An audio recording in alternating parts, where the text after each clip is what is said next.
All right. So this weekend, I'm going to boo Kristi Noem at a South Dakota rally in Madison, some college thing. And came across this video from a month ago where this is on Charlie Kirk's channel, and he's having a debate whether or not MAGA is a cult. Check this out.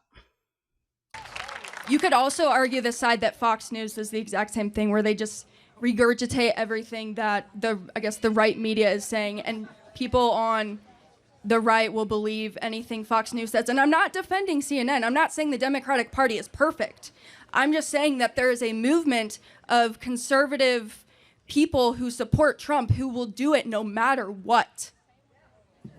Yeah, so I'm trying to get to where you have come to this opinion. I'm trying to understand it because... Well, now come to the present day, and MAGA Kristi Noem is in a lot of trouble if there be any semblance of rule of law. This is what Senator Chris Murphy has to say. Being here, I'm sorry that I missed your call yesterday. I look forward to working closely with you. I say this with seriousness and respect, but your department is out of control. You are spending like you don't have a budget. You're on the verge of running out of money for the fiscal year. You are illegally refusing to spend funds that have been authorized by this Congress and appropriated by this committee. You are ignoring the immigration laws of this nation, implementing a brand new immigration system that you have invented that has little relation to the statutes that you are required, that you are commanded to follow, as spelled out in your oath of office. You are routinely violating the rights of immigrants who may not be citizens, but whether you like it or not, they have constitutional and statutory rights when they reside in the United States. Your agency acts as if laws don't matter, as if the election gave you some mandate to violate the Constitution and the laws passed by this Congress. It did not give you that mandate. You act as if your disagreement with the law, or even the public's disagreement with the law, is relevant and gives you the ability to create your own law. It does not give you that ability. Let's start with your spending.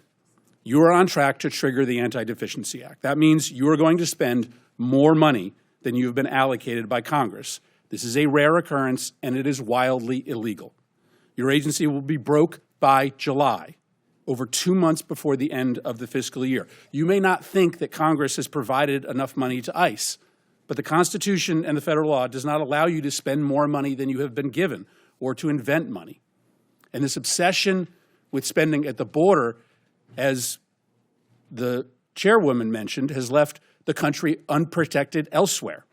The security threats to the United States are higher, not lower, than when Trump came to office. To fund the border, you have illegally gutted spending for cybersecurity. As we speak, Russian and Chinese hackers are having a field day attacking our nation. You've withdrawn funds for disaster prevention. Storms are going to kill more people in this country because of your illegal withholding of these funds. Your myopia about the border, fueled by President Trump's prejudice against people who speak a different language, has shattered many of this country's most important defenses. Now let's talk about the impoundments. When Congress appropriates funds for a specific purpose, the administration has no discretion as to whether to spend or not spend that money unless you go through a very specific process with this committee. Let me give you two of many instances of this illegal impoundment. The first is the Shelter and Services Program. Senator Britt may want to zero that account out, but that account is funded, and it was funded in a bipartisan way. You don't like the program. Your policy is to treat migrants badly. I think that's abhorrent, but it doesn't matter that you don't like the program. You cannot cancel spending in this program, and you cannot use the funds as you have to fund other things, like ICE. You have also canceled citizenship and integration grants, which help lawful permanent residents become citizens, helping them take the citizenship test. I know your goal is to try to make life as hard as possible for immigrants, but that goal is not broadly shared by the American public. That's why Congress, in a bipartisan way, for decades, has funded this program to help immigrants in this country become citizens. Now let's talk about why encounters at the southern border are down so much. This is clearly going to be your primary talking point today. You will tell us that it represents a success. But the primary reason why encounters are down is because you are brazenly violating the law every hour of every day. You are refusing to allow people showing up at the southern border to apply for asylum. I acknowledge that you don't believe that people should be able to apply for asylum, but you don't get to choose that. The White House doesn't get to choose that. The law requires you to process people who are showing up at the border and who claim asylum. Why? Because our asylum law is a bipartisan commitment, an effort to correct for our nation's unconscionable decision to deny entry to Jews to this country who were being hunted and killed by the Nazis. Our nation, Republicans and Democrats, decided, wrote it into law, that we would not repeat that horror ever again, and thus we would allow for people who were fleeing terror and torture to come here, arrive at the border, and make a case for asylum. Finally, let's talk about these disappearances. In an autocratic society, people who the regime does not like are people who are protesting the regime. They are just often picked up off the street, spirited away, sometimes to open-ended detention, sometimes they're never seen again. What you are doing, both the individuals who have legal rights to stay here, like Kilmar Abrego Garcia, or students who are just protesting Trump's policies, is immoral. And to follow the theme, it is illegal. You have no right to deport a student visa holder with no due process simply because they have spoken in a way that offends the president. You can't remove migrants who a court has given humanitarian protection from removal. Now, reports suggest that you are planning to remove immigrants with no due process and send them to prisons in Libya. Libya is in the middle of a civil war. It is subject to a level 4 travel advisory, meaning we tell American citizens never to travel to Libya.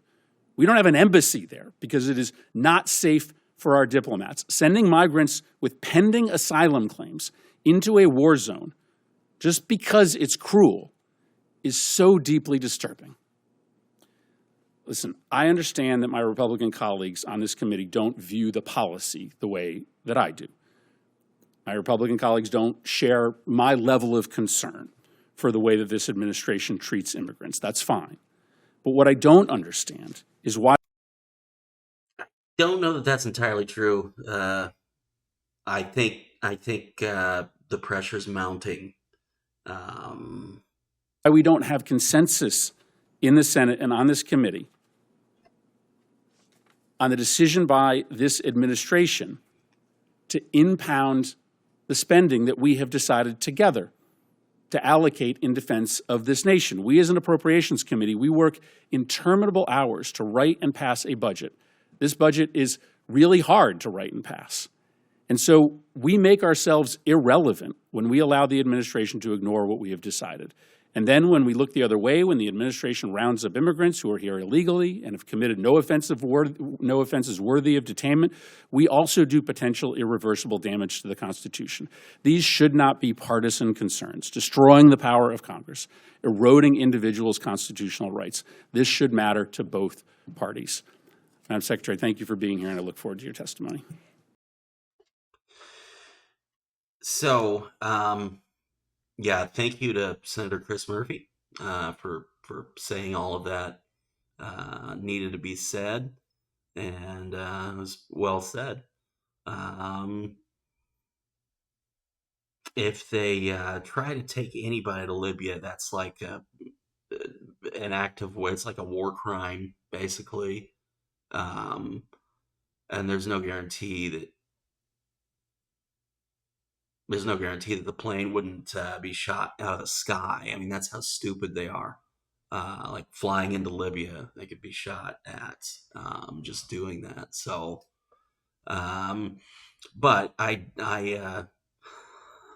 after hearing all that, I dare Charlie Kirk and whoever this woman is to have a redo of the debate because this was from 30 days ago. And as you can clearly see, yeah,